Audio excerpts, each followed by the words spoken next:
Indo-British Advanced Pain Clinic, Noppimayam Surgery Duram. For appointments 9155 15563.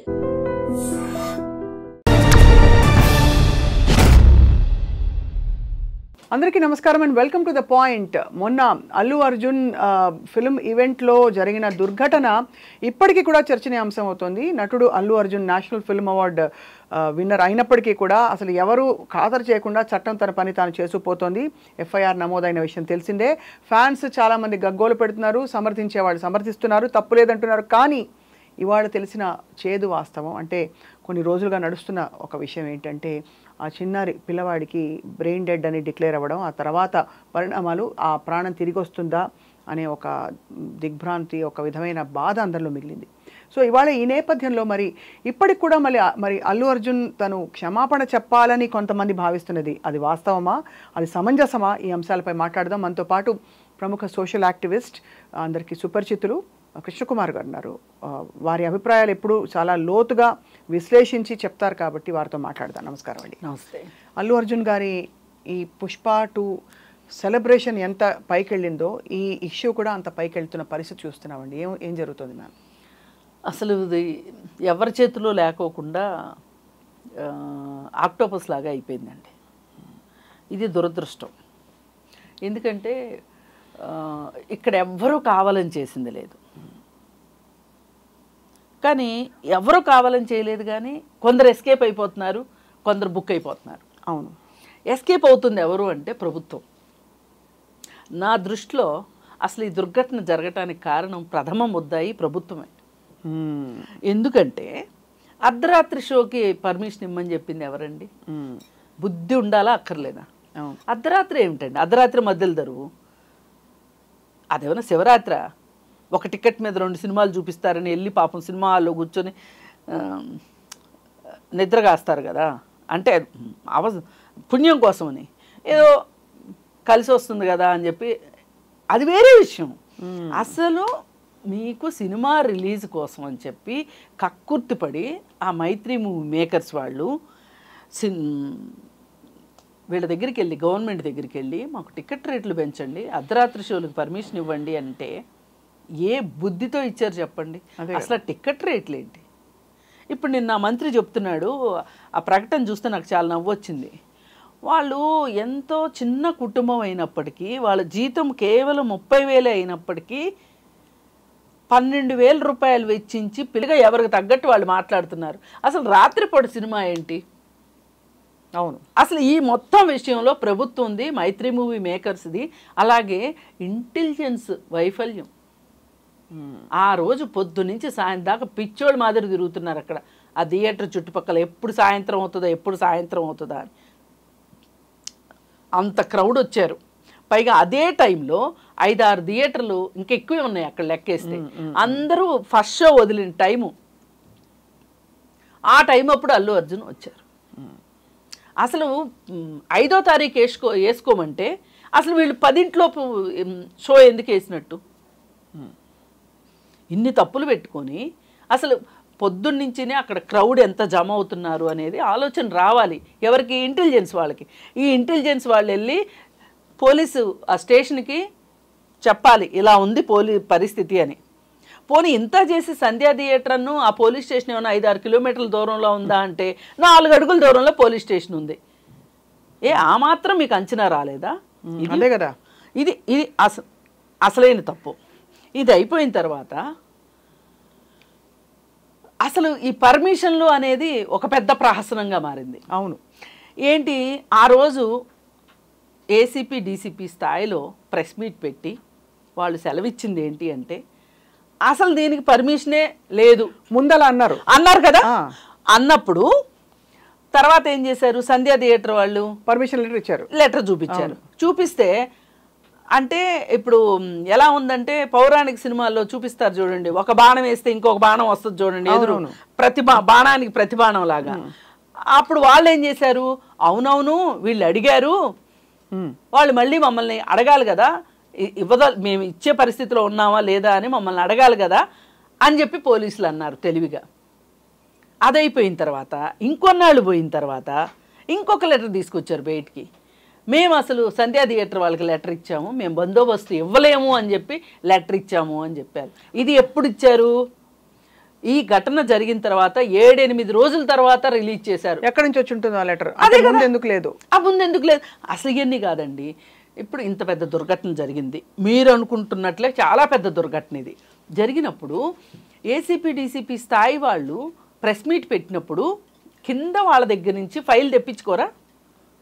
తెప్పించుకుని క్రోనలాజికల్గా దేని తర్వాత ఏది జరిగింది, దేని తర్వాత ఏది జరిగింది అని చూసుకుని కదా ప్రెస్ మీట్లో చెప్పాల్సింది. ఒక ఏసీపీ డీసీపీ స్థాయి వాళ్ళు ఇలా అసలు కింద పోలీస్ స్టేషన్ నుంచి రికార్డు తెప్పించుకోకుండా సమాచారం లేకుండా మాట్లాడడం ఎంతవరకు కరెక్ట్? ఇన్ని వైఫల్యాలు నడుస్తున్నాయి కదా. అసలు మీరు అసలు పర్మిషనే అడగలేదు అన్నవాళ్ళు మేమే వాళ్ళకి లెటర్ రాసాము, ఏమని? మేము బందోబస్తు ఇవ్వలేము అని లెటర్ రాసాము అనేది ఈరోజు ఎలా బయట పెడతారు మీరు? ఈ మాట ముందు కదా మీరు చెప్పాలి. అవును కదా, అంటే దాన్ని సీరియస్గా ఎవరు తీసుకోకపోగా బ్లేమ్ నెట్టుకునే ప్రయత్నం చేస్తారు ఒకళ్ళ మీద ఒకళ్ళు బదలాయింపు అనమాట. కానీ మ్యామ్ అసలు ఇవన్నిటికీ అతీతంగా ఒక పెద్ద సమూహం ఉన్నప్పుడు ఒక దుర్ఘటన జరగచ్చు. కేవలం ఒక వ్యక్తిని లేకపోతే మనకి వీళ్ళని మనం కేసు పెట్టి వాళ్ళని లోపల తీసుకెళ్ళి వేసేస్తే మన డిపార్ట్మెంట్ మీద ఏం మరి గౌరవం పెరుగుతుంది అనుకో. పోలీసులు తప్పు కూడా కాదు, ప్రభుత్వం గురించి చెప్తున్నాను నేను. మరి ఎందువల్ల ఒక వ్యక్తిని ఎలా ఇంప్లికేట్ చేస్తారు? నేను అదేనండి, పుణ్యక్షేత్రాల్లో జరుగుతాయి తొక్కిసలాటలు, నేను అదే చెప్పదలుచుకున్నాను. పుష్కరాల్లో జరిగాయి. బీహార్లో ఒక వంతెన సగం కూలిపోయింది. కూలిపోయినప్పుడు స్టార్టింగ్లో ఏం చేయాలి? అడ్డంగా కట్టేసేయాలి. కట్టేయకపోతే ఒక కారు వెళ్ళిపోయింది, అటు వెళ్ళిపోయి ఆ చివరి ఎక్కడైతే వంతెన కట్ అయిందో అక్కడి నుంచి కింద పడింది. ఏం చేశారు చెప్పండి? అదే ఇట్లా మనము మాట్లాడుకునే లోపు అసలు మనకి ఇంటర్వ్యూ టైం సరిపోదు ఇట్లాంటివి చెప్పాలంటే. రైలు ప్రమాదాలు అదొకటి. చాలా ఆర్భాటంగా ఏర్పాటు చేసే పుణ్యక్షేత్రాల తాలూకు ఉత్సవాలు అంటే అది ఎటువంటివైనా సరే, ఎటువంటి జాతరలైనా సరే, మరి అట్లాంటి జాతరలలో తొక్కిసలాట్లు జరిగినప్పుడు ఎవరు బాధ్యులు? అంటే ఏం చెప్తుంది చట్టం? ఏం చెప్తుంది అంటేనండి, ఇప్పుడు ఇవి అన్ఎక్స్పెక్టెడ్గా జరిగేవి. ఇప్పుడు యాక్సిడెంట్ ఉందనుకోండి, యాక్సిడెంట్లో మనకి చట్టం ఏం చెప్తుంది అంటే యాక్సిడెంట్ అనేది కావాలని చేసేది కాదు కాబట్టి వాళ్ళు ప్రయత్నపూర్వకంగా ఇష్టపూర్వకంగా చేయలేదు కాబట్టి దీని వెనక కుట్ర కథా కమామిషు ఏమీ లేదు కాబట్టి వీళ్ళు బెయిల్కి అర్హులు అని చెప్తుంది. ఇప్పుడు ఇక్కడ కూడా అంతే. అల్లు అర్జున్ ఊహించి వస్తాడా? ఇప్పుడు అల్లు అర్జున్కి రావద్దని చెప్పాము అని చెప్తున్నారు. ఆ అల్లు అర్జున్ని రావద్దని మీరు చెప్పండి అని వీళ్ళు లెటర్ ఇచ్చారంట పోలీసులు. ఎవరికి? సంధ్యా థియేటర్ వాళ్ళకి. సంధ్యా థియేటర్ వాళ్ళు అల్లు అర్జున్కి చెప్పారో లేదో మాకు తెలియదు అని చాలా సావధానంగా సమాధానం చెప్తున్నారు. ఈ మొత్తంలో అండి నాకు అర్థమైంది ఏంటి అంటే, వీళ్ళు ఒకటి డిసైడ్ అయిపోయారు. జరిగిన తర్వాత ఆ రేవతి మీద చాలా ప్రేమ ఉన్నట్లుగా వీళ్ళు కథలుగా చెప్తున్నారు కానీ, ఆ పిల్లవాడి గురించో చెప్తున్నారు కానీ, దానికంటే ముఖ్యంగా వీళ్ళకి కావాల్సింది ఏంటంటే ఈ విషయంగా ఈ సందర్భంగా ఒక పొలిటికల్ మైలేజ్ తీసుకోవాలనుకున్నారు. దాని వస్తుంది పొలిటికల్ మైలేజ్ అంటే అది ఎందుకు పొలిటికల్ మైలేజ్ ఏంటి అంటే, మేము చూడండి చట్టం ముందు అందరూ సమానలే, అల్లు అర్జున్ లాంటి స్టార్ని మేము అరెస్ట్ చేశాము, అదే మరి చూడండి, అదే మరి పొలిటికల్ మైలేజ్ అనుకున్నారు. పైగా ఈ మధ్యలో ఒక చిన్న ఉపకథ ఏంటి అంటే, కేటీఆర్ అల్లు అర్జున్కి సన్నిహితుడు కాదు, సపోర్టివ్గా అదే అంటే ఈ విషయంలో సన్నిహితులని ట్విట్టర్లో పెట్టారని, ట్వీట్ చేశారని. అద్దుగో మా శత్రువుకి సపోర్ట్ చేస్తారా అంటే ఆయన కూడా మా శత్రువే. ఇది ఇంత పర్సనల్గా తీసుకోవాల్సినంత అవసరమూ లేదు, ఇంత గందరగోళం చేసుకోవాల్సిన అవసరం లేదు. ఇవాళ ఏమైపోయిందంటే ఐవారం చేయబోతే కోత అయింది అన్నట్లు అన్ని రకాల పార్టీల వాళ్ళు ముందుకు వచ్చేసారు. ఓ పక్కన టీఆర్ఎస్ వాళ్ళు భుజానికి ఎత్తుకుందాం అనుకున్నారా, బీజేపీ అసలు ఇప్పుడు అందరికంటే ఎక్కువ ఆక్రమించాలని చూస్తుంది ఎవరు అంటే బండి సంజయ్తో మొదలెట్టి, ఆయన మొదలెట్టిన తర్వాత పురంధరేశ్వరి, ఆ తర్వాత ఇప్పుడు విజయశాంతి, అటు ఇటు కాకుండా కరాటే కళ్యాణి, జై శ్రీరామ్ అంటూ మొదలెట్టింది. అసలు ఎందుకు అంటే రాముడు ఎందుకు వచ్చినట్టు ఇందులో ఆమె ఏది మొదలెట్టినా జై శ్రీరామ్ అనే మాట్లాడుతుంది. అంటే అది ఓకే, బట్ అంటే ఇక్కడ ఏంటంటే ఇక్కడ దీని బ్యాక్గ్రౌండ్ నేపథ్యం ఏంటని ఏమీ లేదు. వీళ్ళు ఓన్ చేసుకుందాం అనుకుంటున్నారు బీజేపీ వాళ్ళు. ఏంటి అల్లు అర్జున్ గారిని, అల్లు అర్జున్ని. ఇప్పుడు ఎందుకు రఘునందన్ రావు కూడా స్టేట్మెంట్ ఇచ్చాడుగా, అసలు అల్లు అర్జున్ అరెస్ట్ చేయాల్సిన విషయమే కాదు ఇది అని. మరి ఇన్ని విమర్శలు వస్తున్నప్పుడు ప్రభుత్వం ఒకసారి ఆలోచించాలి కదా. అంటే ఇది నిజంగానే ఒక లెటర్ ఇచ్చినా ఇవ్వకపోయినా ఒక వ్యక్తి రాకపోకల వల్ల లేకపోతే వస్తాడన్న అంచనాతో కూడా ఇప్పుడు తొక్కిసలాట చూడంగానే అవ్వదు, ఎప్పుడైనా ముందు కూడా అవ్వచ్చు. అదే వస్తాడని ఎగబడ్డంలో కూడా రావచ్చు, అతను రాకపోయినా కూడా. అది ఊహించుకోవాలి కదా. మరి అతని పాత్ర ఎంత, ప్రత్యక్ష పాత్ర ఎంత, కల్పబుల్ హోమిసైడ్ అనేది చాలా సీరియస్ సెక్షన్ మ్యామ్. అవును, అది పెట్టారు. అది పెట్టడం అన్నది అది ఎవరికి అర్థం కావట్లేదు, అంతు చిక్కట్లేదు. ఏమన్నా ఇన్ఫాక్ట్ రాజకీయ వివాదం వల్ల అతను నిరికిస్తున్నారు అని కూడా అనుకుంటున్నారు. పక్క రాష్ట్ర రాజకీయాలు కలిసిపోయాయి ఎక్కడ అని. అంటే ఇతను పరపతి పెరిగిపోతుందని ఏమన్నా అందరూ కలిసి చేస్తున్నారా, ఈ థియరీ కూడా వచ్చింది బయటికి. అన్ని వస్తాయి, అర్థం లేని ఈ థియరీ అది. ఇప్పుడు దీన్ని మొదట్లోనే చాలా సింపుల్గా చట్టం ఏం చెప్తుంది అనే దాని ప్రకారం వెళ్ళుంటేనండి ఇంత ఊహాగానాలకి ఇంత కట్టుకథలకి అవకాశం వచ్చేది కాదు. ఇప్పుడు ఆ రోజు చూడండి, అతనికి వ్యాష్ కేసుకున్నాడు, 4 గంటలకి వాదనలు ఉన్నాయి, ఆర్గ్యుమెంట్స్ ఉన్నాయి. మీరు 10:30కి వెళ్ళి అరెస్ట్ చేయాల్సిన అవసరం ఏంటి చెప్పండి? అవును, 11ంటికి వెళ్ళి. పైగా ఇప్పుడు కొత్తగా ఆ రోజు చెప్పాల, ఈ రోజు చెప్తున్నారు ఇంటికి వెళ్ళిన పోలీసులతో కూడా దురుసుగా ప్రవర్తించిన అల్లు అర్జున్. ఎందుకు ప్రవర్తిస్తారండి దురుసు? ఏం దురుసు ప్రవర్తిస్తారు చెప్పండి? అది ఆ రోజు కదా చెప్పాలి. అవును, ఈ రోజు చెప్తే ఎట్లా? అదే కదా. పోలీసులు అన్నీ ఈ విషయంలో ఎలా నడుస్తుందంటే క్రోనలాజికల్గా ఉండాల్సింది పోయి వెనక్కి వెళ్తుంది వ్యవహారం. స్క్రీన్ ప్లే మారుతుంది, ఇప్పుడే అందుకే అనుమానం వస్తుంది. కానీ ఇక్కడ మరోవైపు ఒక విషయం మనం కాదనిలేమండి. మీరు అన్నట్టు మ్యామ్, ఒక చిన్న పిల్లవాడిని తీసుకుని అసలు ఆ థియేటర్ ప్రాంగణంలోకి వెళ్ళడం, అర్ధరాత్రి అపరాత్రి అంత ఖర్చు పెట్టుకుని షోలకు వెళ్ళడం, ఒక సామాజిక బాధ్యత, కుటుంబ బాధ్యత లేకపోవడమే కదా ఇది. అసలు అంటే చాలా దురదృష్టకరం అండి. అసలు కాదండి, నన్ను అడిగితే నాకేమనిపిస్తుందంటే బాధలో ఉన్న వాళ్ళ మీద ఇంకొక రాయి వేయడం కరెక్ట్ కాదని నేను అనుకుంటున్నాను. కానీ చైల్డ్ రైట్స్ ప్రొటెక్షన్ ప్రకారం నా ఉద్దేశంలో అర్ధరాత్రి షోకి తీసుకెళ్ళిన తల్లిదండ్రులు ఇద్దరు శిక్షార్హులు. నేను చైల్డ్ రైట్స్లో పనిచేస్తా. చాలా ఇది పిల్లలకి ఏడుస్తారండి సినిమా చూస్తామని. ఏడిస్తే తీసుకెళ్తారా మీరు? ఎందుకు తీసుకెళ్ళాలి అసలు అర్ధరాత్రి షోకి? డిసెంబర్ నెల చలిలో మీరు ఆ పిల్లలిద్దరిని తీసుకొని ఆ సినిమాకి నైట్ షో, అదే మార్నింగ్ షో అనుకోండి, నేనేమో అనుకునేదాన్ని కాదు. ఏమో పిల్లాడు చూడాలనుకున్నాడు, పైగా ఈ పిల్లోడితో రీల్స్ చేయించడం ఈ తల్లిదండ్రులు. ఇవాళ సోషల్ మీడియా దరిద్రం గురించి ఎంత తక్కువ చెప్పుకుంటే అంత మంచిది. రీల్స్ ఆవిడ పుష్ప అని పిలిచేవాళ్ళంట. ఇప్పుడు అలాంటి వాళ్ళు మాట్లాడితే ఏమి ఈమెకి దయాదాక్షిణ్యం లేదు, ఇలా మాట్లాడుతుంది అంటారు. కానీ మనం ఆలోచించాల్సింది ఏంటి అంటే తల్లిదండ్రుల బాధ్యత ఏంటి ఇక్కడ? తల్లిదండ్రులు ఎవరిని ఇష్టపడుతున్నారు, పిల్లలు ఎవరిని ఇష్టపడుతుంటే వీళ్ళు సహకరిస్తున్నారు వాళ్ళకి. ఇంకా చేయండి. వాళ్ళు ఏమైనా భగత్ సింగ్ని ఇష్టపడ్డారా, లేకపోతే గాంధీ తాతని ఇష్టపడ్డారా, లేకపోతే ఇంకోళ్ళని ఇష్టపడ్డారా? ఈ సినిమా హీరోని ఇంత ఇష్టపడటము అనుసరించటం కూడా కాదు, అనుకరించటం అంత దారుణమైన విషయం ఇంకోటి లేదండి. ఇంకోటి మ్యామ్, సవినయంగా ఒకటి ఏం చెప్తానంటే, అక్కడ ఎవరు ఏ హీరో ఉన్నారు, నిజమైన వీరుడా సినిమా వీరుడా అని పక్కన పెడితే పరిస్థితులు పరిసరాలు అలా ఉంటాయని తెలిసి మనం వెళ్ళడం అన్నది మన జాగ్రత్తల్లో మనం ఉండక తప్పదు, ఉండాలి. నేను అందుకే 5 కారణాలుగా చెప్పానండి డే 1 నుంచి, అదే మాట మీద ఉన్నా. కాకపోతే 5వ కారణమే ఈ తల్లిదండ్రులను తీసుకుని వచ్చాను. గవర్నమెంటు, ఇంటెలిజెన్సు, పోలీసులు, మైత్రి మూవీ మేకర్సు, అల్లు అర్జును, చివరగా పేరెంట్స్. ఇప్పుడు అల్లు అర్జున్ గారు క్షమాపణ చెప్పలేదు ఆ కుటుంబానికి, తన తప్పు ఒప్పుకోవట్లేదు అని కొంతమంది విమర్శిస్తున్నారు. అందులో ఏమన్నా సమంజసం అంటారా మ్యామ్? నేను ఇలా జరుగుతుంది అనుకోలేదు, ఇలా జరగటం నాకు మాత్రం సంతోషమా, నా అభిమానులు అలా అవటం నేను హర్షిస్తానా అని మాట్లాడుతున్నాడు. ఇంతకంటే ఏం చెప్పాలి? ఇంతకంటే ఏం చెప్తారు చెప్పండి? అసలు ఫస్ట్ మీరు చెప్పండి. సారీ ప్రభుత్వం అర్ధరాత్రి షోకి అనుమతించినందుకు, పబ్లిక్ని కంట్రోల్ చేయలేకపోయినందుకు పోలీసులు చెప్పండి. అదే అసలు ఏ పోలీసుల్ని ఎవరిని సస్పెండ్ చేశారు చెప్పండి ఇంత దుర్ఘటనకి? పోలీస్ డిపార్ట్మెంట్ మీకు ఇష్టం. అవును, లోకల్ బందోబస్తు ఎవరు చేస్తారు? వాళ్ళే కదా, వాళ్ళే చేయాలి. అదేమంటే ఇప్పుడు అబద్ధాలు చెప్తున్నారు. మేము వెళ్ళి చెప్పాము ఆయనకి, నేను ఈ ఒక్క సీన్ చూసి వస్తాను, ఈ ఒక్క సీన్ ఏమండి అవసరం అనుకుంటే ఇప్పుడు ఇన్ని మాట్లాడుతున్నారు కదా, డీసీపీ స్థాయి అతనికి లాఠీ చార్జ్ చేసే రైట్ లేదా? అక్కడ అల్లు అర్జున్ అయితే ఏంటి, ఎవరైతే ఏంటి, చేయకపోయారా? మరి ఎవరొద్దన్నారు? బాడీగార్డులు మీరు లాఠీ చార్జ్ చేయకూడదా?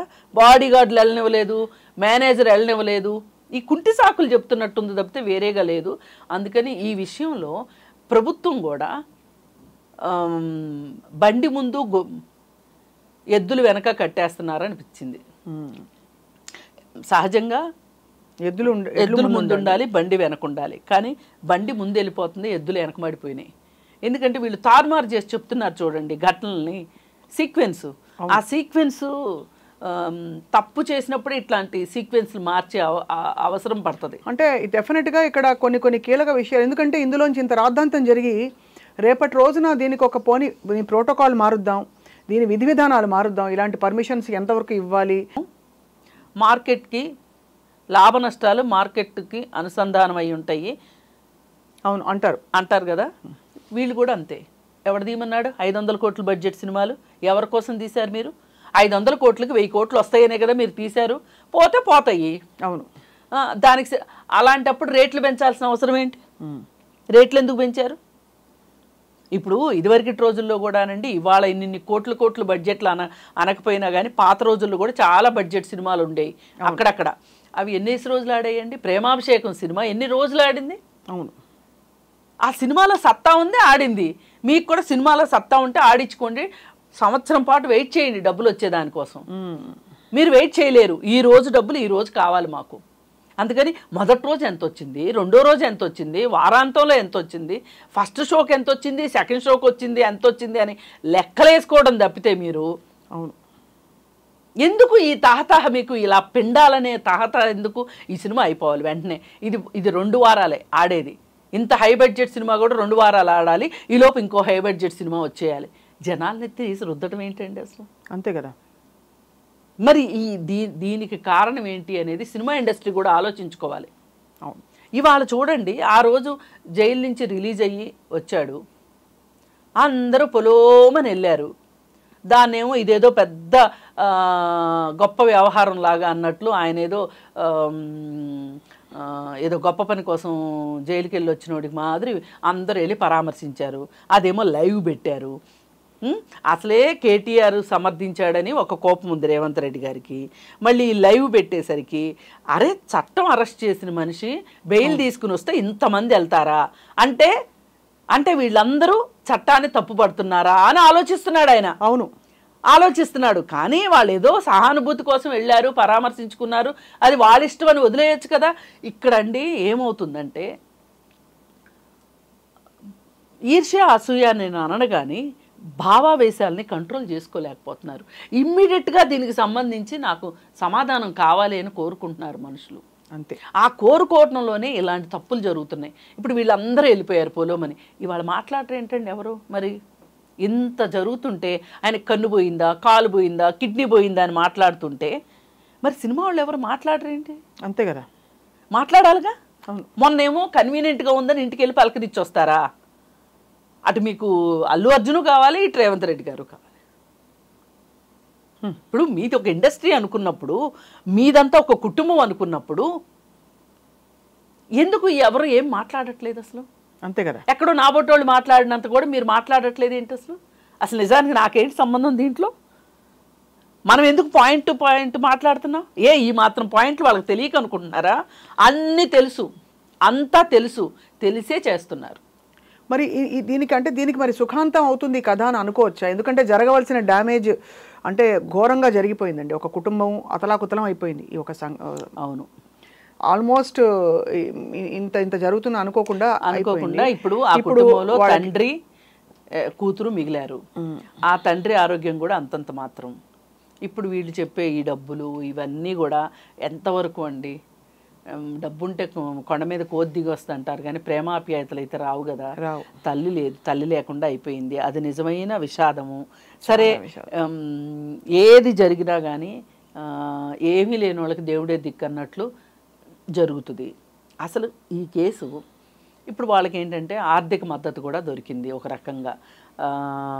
ఆయన కోమటిరెడ్డి వెంకటరెడ్డి గారు వాళ్ళ అబ్బాయి ట్రస్ట్ తరఫున ఆయన 25 లక్షలు ఇస్తా అన్నారు. అలాగే గవర్నమెంట్ ఒక 25 లక్షలు ఇచ్చింది. అలాగే ఈ ఫౌండేషన్ నుంచి మేము 2 కోట్లు ఇస్తామని చెప్పి 2 కోట్లతోటి ఫౌండేషన్ ఏర్పాటు చేస్తున్నాం అన్నారు. ఎలా చేస్తున్నారు, ఏం చేస్తున్నారు అనేది వేచి చూడాలి. వీళ్ళు చేస్తానంటున్నారు. సరే, ఆర్థికంగా అయితే ఏమీ ఇబ్బంది లేదు, కానీ మనిషి లేని కొరతే. అది ఎవరు ఏమీ చేయలేదు. ఇప్పుడు అల్లు అర్జున్ గారు ఏం చేయాలంటారు? అంటే ఇదంతా తప్పకుండా ఆయన అంటే ఎవరు ఊహించని విధంగా జరిగిన దుర్ఘటన ఇది. కానీ ఆయన చెప్పేది దిగ్భ్రాంతి వ్యక్తపరిచారు. ఇంకా ఏం చేయాలని మీ అభిప్రాయం? ఏం చేయాలంటేనండి, డే 1న ఆయన వచ్చినట్టు కూడా ఎవరికీ తెలియకోకుండా వెళ్ళి రేవతిని చూసొచ్చి ఉండాల్సిందే, మృతదేహాన్ని. ఇప్పుడు సడన్గా వెళ్తే ఎవరికి తెలుస్తుందండి? అలా కాదు మేడం, ప్రాబ్లం చెప్తాను. ఏం కాదండి, ఏం కాదు, ఒకటే అడుగుతా. లేదు, ఆయన వెళ్ళలేదు. ఊరికే సినిమా దానికోసం వెళ్ళినందుకు జరిగిన ఒక పెద్ద తొక్కిసలాటలో ఒక కుటుంబం ఇలా అయిపోయింది. లేదు, దారుణం జరిగింది. అల్లు అర్జున్ వెళ్ళక్కర్లేదు. అల్లు అరవింద్ ఎందుకు వెళ్ళలేదండి? రేవతి మృతదేహాన్ని చూడటానికి వెళ్ళాలా? అంటే వీళ్ళ వైపు నుంచి కూడా వీళ్ళు ఒక రకమైన ఉక్కిరి బిక్కిరిలో ఉన్నారు. వీళ్ళు కూడా, ఈ ఫ్యామిలీ కూడా కొన్ని తప్పులు చేస్తున్నారు వాళ్ళు కూడా. అలా కాకుండా 25 లక్షలు ఇస్తాము అని చెప్పారు. చెప్పినప్పుడు కోమటిరెడ్డి వెంకటరెడ్డి గారు అసెంబ్లీలో ప్రకటించారో లేదో వెంటనే వెళ్ళిపోయి ఇచ్చేశారు. మీరు ప్రకటించినప్పుడు మీ మేనేజర్నో లేకపోతే అల్లు అరవింద్ గారో వెళ్ళి ఆ 25 లక్షలు చెక్ ఇచ్చేస్తే ఏమైపోయేది? మీకున్న కోట్ల డబ్బుల్లో ఇది పెద్ద విషయం కాదు. ఒక 25 లక్షలు ఒక పెద్ద విషయం కాదండి. అంటే ఒక విధమైన ఎక్కడ ఏది కదిలితే ఏది పొరపాటు జరుగుతుందనే ఒక ఒక ఒక ఏమంటారు, ఒక డౌట్లో, ఒక మీమాంసలో అందరూ తప్పటడుగులు వేశారు. లేదండి, ఇలాంటప్పుడే సరిగా ఆలోచించాలండి. ఇప్పుడు థియేటర్ ఘటన ఎవ్వరూ కావాలని చేసింది కాదు, ఎవ్వరు స్క్రీన్ ప్లే ప్రకారం చేసింది కాదు, అది అనుకోకుండా జరిగింది. కానీ ఇప్పుడు జరిగేవి మన చెప్పు చేతల్లో ఉంటాయి. ఇప్పుడు అల్లు అర్జున్కి ఒక రకమైన దిగ్భ్రాంతిలోకి వెళ్ళిపోయాడు, కాదనము. మరి అరవింద్ గారు చాలా తెలివైన ఆయన, అదే కొంచెం ఆలోచించాలి కదా. ఆలోచించుంటే ఇలాంటివి కొన్ని పొరపాట్లు జరిగినాయి. మొన్న గావన్స్ హాస్పిటల్కి వెళ్ళి చూసొచ్చారు. ఇప్పుడు సినిమా ఇండస్ట్రీ నుంచి ఎవ్వరూ వెళ్ళలేదు అని చెప్పి రేవంత్ రెడ్డి గారు చాలా బాధపడిపోతే జగపతి బాబు గారు చెప్పారు, నేను ప్రచారం ఇచ్చుకోలేదు కానీ నేను వెళ్ళి చూసొచ్చాను అని. ఇలా ఎంతమందో వెళ్ళి చూసొచ్చి ఉండొచ్చు. ఇప్పుడు ఆయన ఏదో ప్రకటన చేశారు కానీ చేయకుండా ఉండున్నోళ్ళు ఉండుండొచ్చు. కానీ ఇండస్ట్రీ తరఫు నుంచి కూడా మూవీ ఆర్టిస్ట్ అసోసియేషన్ తరఫు నుంచి కానీ, లేతే డైరెక్టర్స్ అసోసియేషన్ నుంచి కావచ్చు, లేదు ప్రొడ్యూసర్స్ దీని నుంచి కానీ తలా ఒకళ్ళైనా వెళ్ళి అక్కడేంటి ఐసీయూలో ఉన్నాడు ఎవరిని రానివ్వు అన్నారు. కనీసం తండ్రినైనా కలిసి రావచ్చు కదా. రావచ్చు. అయితే ఇక్కడ ప్రాబ్లం ఏంటంటే చిన్న చిన్న సున్నితత్వాలు ఏంటంటే ఎవరు వెళ్తే ఎటువైపు ఉన్నట్టు ఒక భావన కలిగిపోతుందో అది మనకి. ఎందుకంటే తర్వాత ఉండే వాళ్ళందరూ సఖ్యతతో ఇండస్ట్రీలో ఉండాలి. ఈ మొహమాటాల కొద్దీ కొంతమంది వెళ్ళాలనుకున్నా వెళ్ళలేదు. ఇప్పుడు ఇవాళ ఏమైపోయిందంటే మేమేం సైడ్ తీసుకుంటే రేవంత్ రెడ్డి గారికి కోపం వస్తుంది, పొలిటికల్గా ఏం తీసుకుంటే అల్లు అర్జున్కి కోపం వస్తుందా, అరవింద్ అంటే ఆ సెన్సిటివిటీస్ ఉంటాయి కదా. నేనేమంటున్నానంటే అసలు అంత భయంతో ఎందుకండి బతుకులు? ఏం అంత అద్దాల మేడల్లో ఉండాలా? అదే అంత అద్దాల మేడల్లో ఉండాలా చెప్పండి? ఏం జీవితం అండి? ఇవాళ మనకి నచ్చింది మనం మాట్లాడలే అంటే వాక్ స్వాతంత్రాన్ని దుర్వినియోగం చేయమని కాదు, ఒక బాధని బాధగా ఫీల్ అయ్యి సహానుభూతిని చూపించడం కూడా పెద్ద విచిత్రమా? మనుషులు కదండి, కాకులు ఉన్నాయి చూడండి ఎంత సహానుభూతి చూపిస్తాయి. అవి ఒక చోట ఫుడ్ ఉంది అంటే పిలిచి మరీ పెడతాయి కాకులు. ఒక కాకి చచ్చిపోతే ఎంత గోల చేస్తాయి అవి, కాకి గోల్ చేస్తాయి. మనం ఎందుకు మనుషులు ఎందుకు అలా ఉండలేకపోతున్నాము? హాస్పిటల్కి వెళ్ళి చూసి రావడానికి భయం, మనకి బయట మాట్లాడడానికి భయం. ఎవరింట్లో వాళ్ళు చక్కగా తలుపులు బిగించుకుని ఊరుకున్నారండి. ఇలాంటప్పుడు గుర్తొస్తారు దాసనారాయణరావు గారు. ఆయన ఉండుంటే ఈ వ్యవహారం ఇక్కడ దాకా వచ్చేది కాదు. మంచి మాట చెప్పారు కృష్ణకుమార్ గారు. ఒక పెద్ద ఉండాలి తలుచుకోవడం. ఇవాళ ఇండస్ట్రీ ఒక పెద్ద ఉండాలి. అట్లాంటి ఆయన అందరినీ కలుపుకుని నడిపించుకుంటూ వెళ్ళేవాడు. ఇప్పటికి సీఎం దగ్గర వెళ్ళి కూర్చునేవాడు.